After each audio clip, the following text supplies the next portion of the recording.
Hi friends, எல்லாருக்கும் வணக்கம். இன்றைக்கி குக் வித் சக்தி சேனலில் என்ன வீடியோ பார்க்க போகிறோன்னா, தேங்காய் பால் சாதம் எப்படி செய்கிறதுங்கிறது தான் பார்க்க போகிறோம். வாங்க வீடியோக்குள்ளே போகலாம். இதுக்கு ஒரு குக்கரில் 3 ஸ்பூன் அளவுக்கு ஆயில் விட்டுக்கலாம். குக்கிங் ஆயில் தான். எண்ணெய் சேர்த்துட்டு எண்ணெய் சூடாகட்டும்.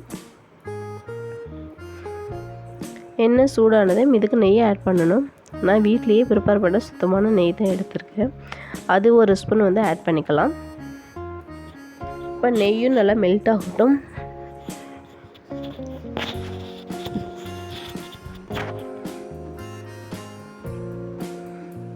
நெய் மெல்ட் ஆயிடுச்சு. இது கூட 2 பிரியாணி இலை, 2 துண்டு பட்டை, 1 ஸ்டார் அனீஸ், 4 லவங்கம் இதெல்லாம் ஆட் பண்ணிவிட்டு இது லைட்டாக பொரியட்டும். இப்போ நான் ஒரு பெரிய சைஸில் பெரிய வெங்காயம் எடுத்து அது நீள்வாக்கில் கட் பண்ணி வச்சுருக்கேன். அந்த வெங்காயத்தை நம்ம ஆட் பண்ணிக்கலாம்.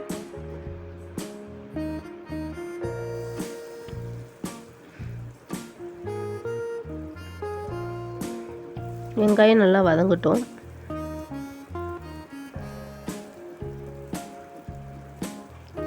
இப்போது நம்ம இந்த தேங்காய் பால் சாதத்துக்கு எந்த ஒரு மசாலாவும் சேர்க்க போகிறது கிடையாது. பச்சை மிளகாய் காரம் மட்டும்தான்.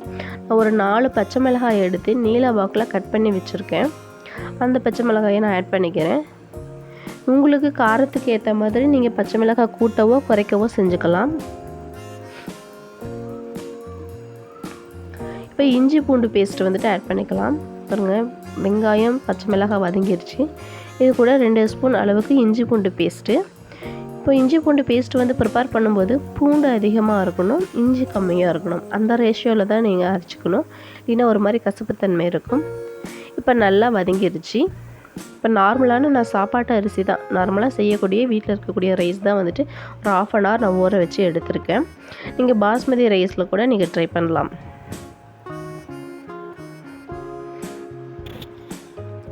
இப்போ இந்த ரைஸை நம்ம இது கூட ஆட் பண்ணிக்கலாம்.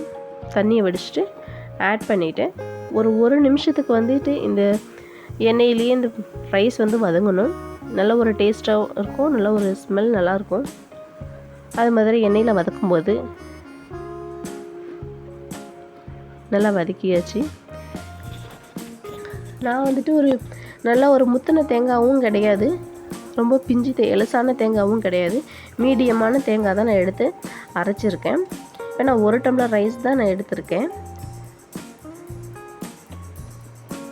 இந்த டம்ளரில் 1 டம்ளர் ரைஸ் தான் எடுத்திருக்கேன். அதுக்கு அந்த தேங்காய் பால் 1 டம்ளரு, தண்ணி 1 டம்ளர். இப்போ 2 டம்ளர் ஆச்சுங்களா. இந்த 2 டம்ளர் 1 டம்ளர் ரைஸ்க்கு கரெக்டான பதம். 1 டம்ளர் தேங்காய் பால் ஊற்றியாச்சு.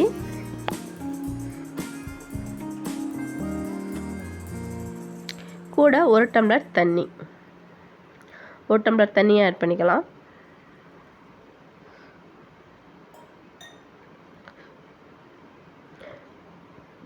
நல்லா மிக்ஸ் பண்ணிக்கலாம்.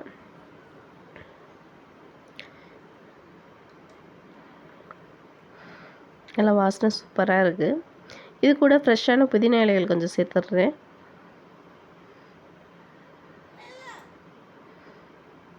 இப்போ எல்லாத்தையும் நல்லா மிக்ஸ் பண்ணி விட்டுட்டு தேவையான அளவுக்கு உப்பு சேர்த்துருங்க.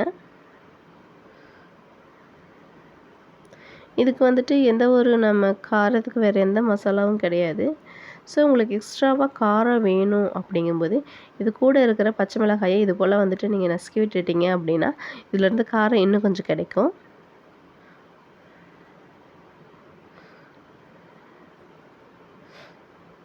ஓகே, உங்கள் ரைஸ்க்கு ஏற்ற மாதிரி நீங்கள் எத்தனை விசில் விடணுமோ அத்தனை விசில் விட்டு எடுத்துக்கோங்க. நான் இப்போ குக்கரை க்ளோஸ் பண்ணிவிட்டு நான் 4 விசில் விடுவேன். 4 விசில் விட்டு நான் எடுத்துக்க போகிறேன். விசில் அடங்கிருச்சு. பாருங்கள், சாதம் ஒன்றோடு ஒன்று ஒட்டவும் கிடையாது, நல்ல ஒரு வாசனையாக இருக்குது. நீங்களும் ட்ரை பண்ணி பாருங்கள். இந்த வீடியோ உங்களுக்கு பிடிச்சிருந்தால் லைக் பண்ணுங்கள், ஷேர் பண்ணுங்கள், சப்ஸ்கிரைப் பண்ணுங்கள். பக்கத்தில் இருக்கிற